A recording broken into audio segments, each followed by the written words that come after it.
এটা যে কনভলিউশন উপপাদ্য ব্যবহার করা লাগবে। কয় লাগে 21 লাগে হুম। 12 লাগে 12 লাগছে 12 হোল স্কয়ার ঝামেলা আমি থাকে। দেখতেছি আচ্ছা 12 লাগতে হবে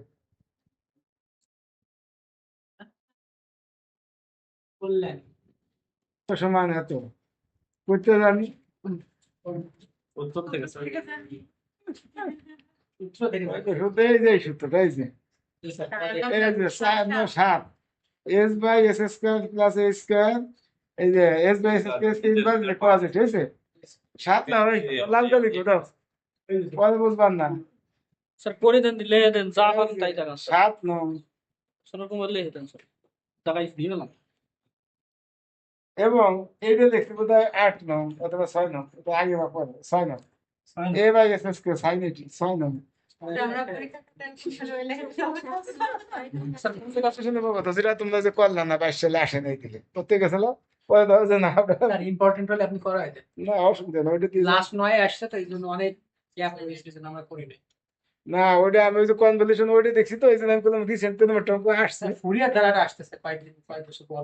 আচ্ছা দেখো কথা কেন এখন এই দেখো তাহলে কনভলিউশনের উপর কি কইছে দেখো এখন আবার ব্যবহার করবো সূত্র 12 দাও লাল কালি। স্যার এই লাল কালি না কালো আছে। এই জায়গা আবার লাল কালি তো। আচ্ছা স্যার এই তো দেবে। এই যে দিছি 6 নং 7 নং এইটা হলো 12 নং না 12 না 10 এটা দিছিলাম 12 এটা কত ওটা স্যার তো 10 এর আলাদা অঙ্কের একটা এটা স্যার। এই যে এটা এই সব সূত্র এগুলো কোনটা এইটা শিখতে। আমি কোন কারণে লিখতে জানি। এইগুলো থিরাম সব এই 10টা হলো থিরাম এই জন্য এরপর অঙ্ক লিখছি এইগুলো সব থিরাম এই যে অঙ্ক 12 থেকে সূত্র স্যার। কখন ধরে 12 ঠিকই লিখছি 12 না হয়েছে 12 নম্বর অঙ্ক স্যার, এটা নিয়ে অঙ্ক না থিরাম।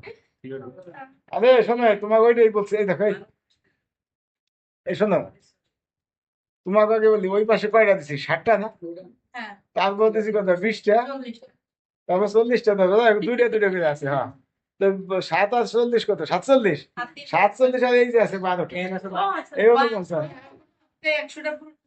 এই এক সপ্তাহে 49 কি কথা বুঝছো তাও এক সপ্তাহ না এক সপ্তাহে থ্রি এতে বৃত্ত সমস্যা নেই। আমাদের আর এইগুলো সব কটাই থ্রি এই কটা সব থ্রি এটা আমি যে সূত্র সেই ব্যবহার করছি এই কিছুক্ষণ আগে এই যে এটা কেবল সূত্র সেই ব্যবহার করলাম না তো এই যে আমি 12 করতেছি তারপরে যে যে এইটা করছি এই যে ড্যাশ দিয়া এই যে এটা করছি এবার বুঝছো এই সব কটা সূত্র এই কথা বুঝছো এই যে 12 নং সূত্র দাও মানে 12 নং মিলে নাও এই দাও কি কইছে এফ এস যদি এত হয় এই দাও কথা এফ এস যদি এফ টি হয় আর জি এস যদি জি টি হয় তাহলে এফ এস জি এস হবে 0 থেকে T F U G T minus U হ্যাঁ বস এই আমি সেটা লিখছি F U G T minus U D ওই দাও F U G T minus U D হয়েছে এই 12 নং সূত্র দেখে নেবা এই সূত্র দেখে লিখছি তো সংগঠন হইব আচ্ছা এখন শোনো এখন আমরা মান বসাইতেছি কথা কেন এই দাও কথা কেন এইটুকু হলো 12 নং সূত্র এখন এখানে এফ ইউ এফ টি কত কম এফ টি হলো কজ এটি এফ ইউ কত হবে কজ এ এই যে কজ এ আর জিটি কত 1 বাই সাইন এটি এ ইনটু টি জি ইউ হবে আচ্ছা এটা আগে বুঝাইনি এই যে পরেরটা বুঝবার না স্যার দেন বুঝুই না। জিটি কত কম জিটি আছে হলো 1 বাই এ সাইন এ টি আর এর সূত্রে কি আছে টি মাইনাস ইউ আছে টি মাইনাস ইউ যদি ডাইন পাশে দেবো 1 বাই সাইন এ টি জায়গায় টি মাইনাস ইউ যদি মোটমাট কি 1 বাই এ সাইন এ দাও এ টি মাইনাস এ ইউ হবে ও এ মাইনাস টি মাইনাস ইউ দিছি দেখ পরে এসে ভাঙাইছি এ টি মাইনাস এ ইউ কি বুঝছো না বুঝো নাই এই বন্ধু বুঝছো আচ্ছা বুঝার পরে এখন তো সাইন এ ইউ থেকে গেল এই যে এটা গুনতেছে A T minus A U এখন সাইন এ মাইনাস বি সূত্র কি সাইন এ কজ এ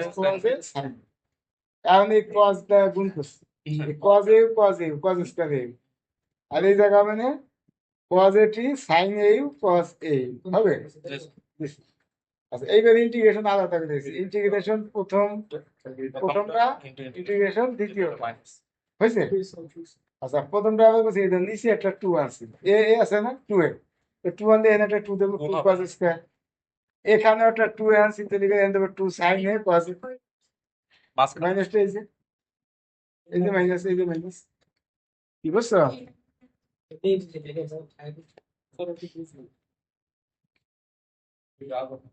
এই যে মাইনাস, এই কথা বুঝছো না বুঝো না? মাইনাস বুঝছো না বোঝা আছে?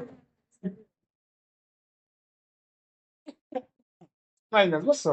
এই মাইনাস, এই যে মাইনাস, এই যে মাইনাস, এই যে মাইনাস, হ্যাঁ সেই মাইনাস আবার এই যে, কি কথা বুঝছো? যাই হোক, এখন আসি। এখন এই যে একটা দুইটা ভাগ করছি, দুইটা গুণ করছি, দুইটা ভাগ করছি, দুইটা গুণ করছি, তাহলে টু কজেস, ও সরি আর একটা বিষয়, এখানে ইন্টিগ্রেশন কার সাপেক্ষে? ডি ইউ সাপেক্ষে না ডি ইউ? ইউ সাপেক্ষে, তাহলে এটা সাইন এট, এটা তো দুই, এটা ইউ নাই, একে দুই, এটা বাইরে নিয়ে এসছে। আর এই পাশে তো ডি ইউ, ইউ এর সাপেক্ষে, তো এই যে কজ এট, এটা cos এটা এটা বাইরে নিয়ে এসছে। আচ্ছা এখন ধর টু কজ স্কোয়ার থিটা মানে one plus cos two theta, আর এখানে two sine theta cos theta, sine two theta, হ্যাঁ তাই বসাইছে। বসানোর পরে এইবার ইন্টিগ্রেশন করছে, এখন ডি ইউ আছে যে ওয়ান দেখুন যাবে ইউ, আর কস কস এত দেখুন যাবে সাইন হতে বাই ইউ সহ কত টু, এখানেও তাই, সাইন এত দেখুন যাবে মাইনাস কস এত, আর ইউ এর সহ কত সেটা দিয়ে লিমিটে যে আপার লিমিট আছে টি, লোয়ার লিমিট ছিল, টি যাই বসাই দিচ্ছে। এখন এই মান বসাবো, বসায় বিয়োগ করছে। টি বসাইলে এনা মানে টি, এনা মানে সাইন টু টি, আর জিরো বসাইলে এটা ছিল, এটা ছিল, বুঝছো? এই জায়গাও তাই, টি বসায় করবা, তারপরে এই সমাধান করবা, এরপরে এই এক জাতীয় দুইটা আছে, এই দুইটা একসাথে আনবা, এর দাম লসাগু করছি, এই দুইটা আলাদা আছে, আন দাও লসাগু করার পরে ধরে কি আছে সাইনে না, লসাগু করবা করে সাজাই লিখছি, এটা লিখছি আগে, এটা লিখছি পরে, আন দাও কজে কজ বি, সাইনে সাইন বি, তুমি কজে মাইনাস বি, পরে এখন এই যে কজ টু এটি হয়, এটা এটা কাটা যায়, এটা থেকে বিয়োগ করবা, বিয়োগ করলে সেভেন, এটা হবে না, এটা কাটা যাবে, এটা থাকে।